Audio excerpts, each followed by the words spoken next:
Here's a carry for Oliver. Oh, he's going to take this out of the back of the end zone. And that's going to be a safety.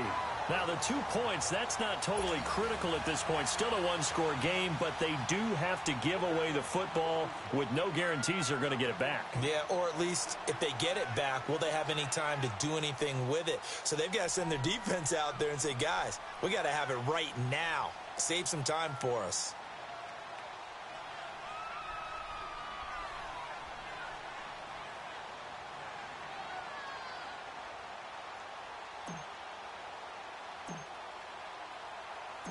Now the free kick comes after the safety from the 20 as they bring the punter on to try and get some hang time here.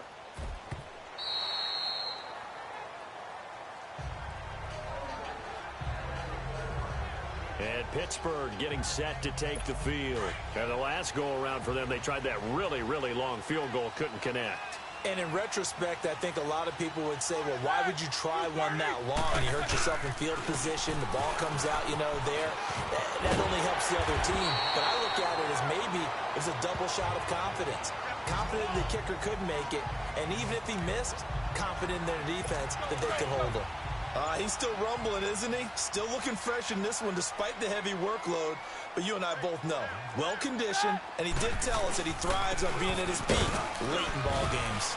And nothing doing. He's immediately taken down at the line of scrimmage. Call it no gain on the play, and it'll be second down.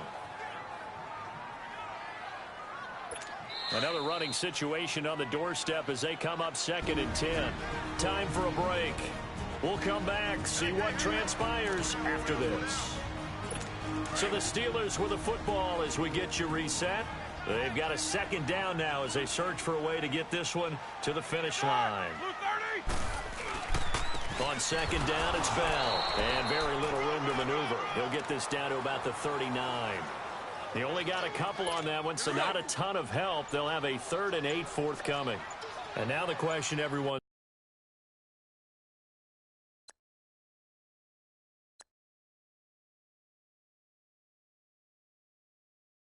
wondering, look at the clock, late 4th quarter. Do they put the ball in the air here on 3rd? I don't.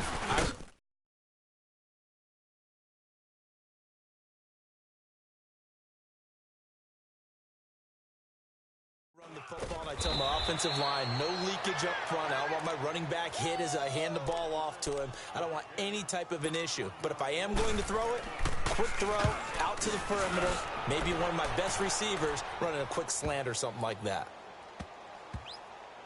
And did they keep it in? They did. They kept it in. It's down to close to the goal line at the 1-yard line.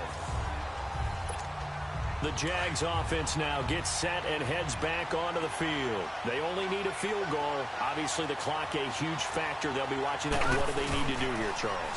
Your sequence of plays. And, that is going to be a safety. And that disastrous play partner is ultimately going to seal their fate in this one, isn't it? It certainly is, because they gave up the 2 points. But that's not really what did it. It's having to give up the football.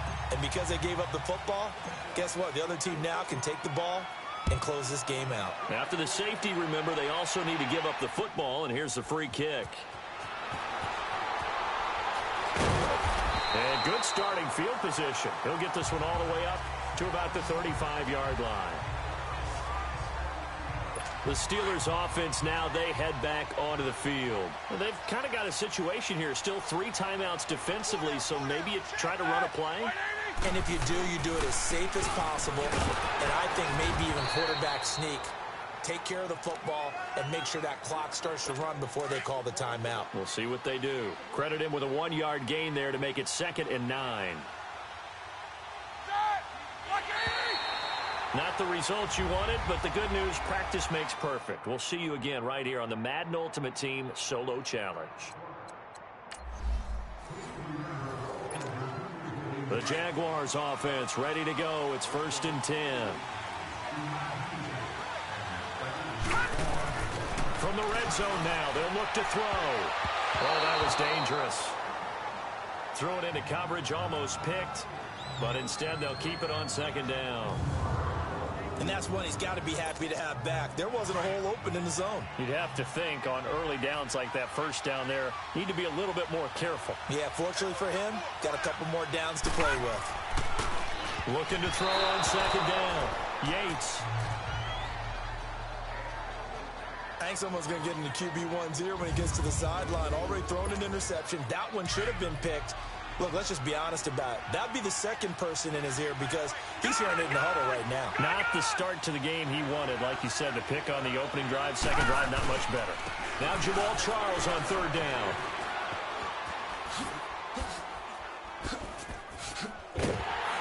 And they went the wrong way there. Losing yardage back at the 43-yard line. It'll wind up being a huge loss on the play, and that's going to bring up the fourth down. But we all know that the instinct is to fight for every possible yard and try and pick something up. But every now and then you got to know when to turn off your instinct. Okay, in this situation, find a way to go down and save some yardage. I mean, quarterbacks do it all the time, right? Play up, we don't have it, just take the sack, fight for another down. In this case, though, he kept trying to make something happen, and that loss of yardage, it changes field position, changes everything you're trying to do on offense, really puts him in a bad spot. The Steelers offense now, they head back onto the field. And fortunate to get points on the board last time. They had to hit a really long field goal to do so. The kickers in today's game are so good and so skilled and hit from distances that we almost start to take them for granted. And we can't do that. That's a long field goal that they got 3 points out of. They've got to feel good about that, and they better make sure they love him up because he's helped them out. Yeah, now we'll see if that offense can put 6 on the board here. We'll see. That first down play, all you want to do is wedge out any type of space and try and create enough room. If you have to run the punter out there, he can successfully complete the punt. Yeah, didn't get a ton there, but at least some positive yardage. And he will take this up to about the 8-yard line. Only a gain of a couple there. That leaves him needing about 7 here on third down. And the big fella stuffed that one up in a big way. I think doubling him has to be a priority because you can't move up to the next level if you don't take care of him first. And the Steelers on third down. They've hit on 6 of their 8 tries. Very good. This is 3rd and 7. Here's Roethlisberger.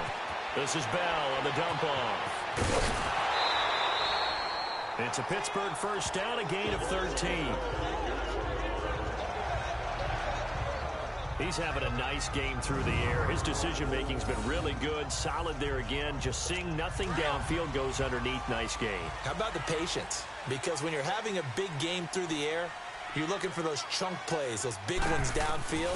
Instead, as you noted, takes the check down, dumps it off, gains good yardage anyway. Really well executed. And they're going to get this beyond the 40 before he's taken down. A good pickup there, a 22. Well, clearly one of his advantages as a passer is his height. Sit back in the pocket, fired over the middle. That makes things tougher defensively, doesn't it? It really does, because your goal is to move the quarterback off his initial spot when he gets his drop back completed. But when you have that type of height, he can stay in there if he's willing to take the hits and just fire over the top, which saves him time and actually completes a play a little bit quicker than it normally does for a quarterback who has to slide and find open space to throw. And he'll be corralled out across midfield down to the 45. Back-to-back nice plays, 12 yards that time and a first down. And that run was what a lot of people call an explosive run. Gave them good yardage, solid yardage. They feel good about the whole thing, and they did it behind a 2 tight end set. It's always interesting to watch what offenses want to do with the 2 tight ends. Sometimes they line them up together for a power set. Sometimes they put one on each side of the line of scrimmage to balance things out. No matter what, though, when you see 2 tight ends on the field, your first thought is to think run. In this case, the offense was able to run successfully. Maybe just a slight detour on what's been a strong drive. Here's 2nd and 11.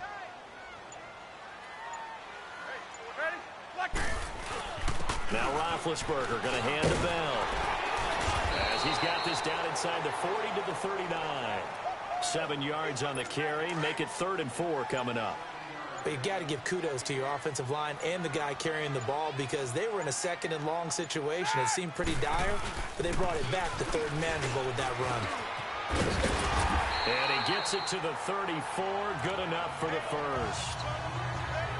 5 yards is the pickup there as that extends this drive. Well, someone's been having a good game so far, and you know something? A lot of it's been power running. They decided to turn him loose again on third down, didn't they? They did indeed. He delivered the tough yards. Well, unfortunately, unable to achieve the results you're looking for, but there's always next time. We'll see you next time right here on the Madden Ultimate Team Solo Challenge.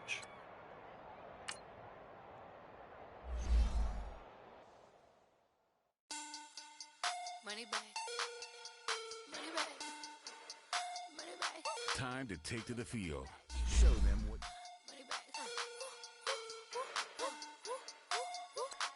God, I do the Maybach on Monday, Ferrari Friday. This is sweet Saturday, that's just what plastic. I said, babe, he said it's a them pretty. You look like Beyonce, looking like money back.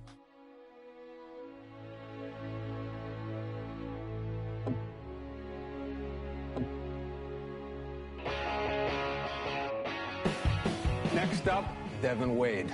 It's been a year now since Wade made a name for himself on the hit show Long Shot, but now he's been signed by the Dallas Cowboys. About that. And a year ago, I would have said Wade's got a shot at a decent NFL career, but let's be honest, this last year has been really rough on him. At least he's on a team.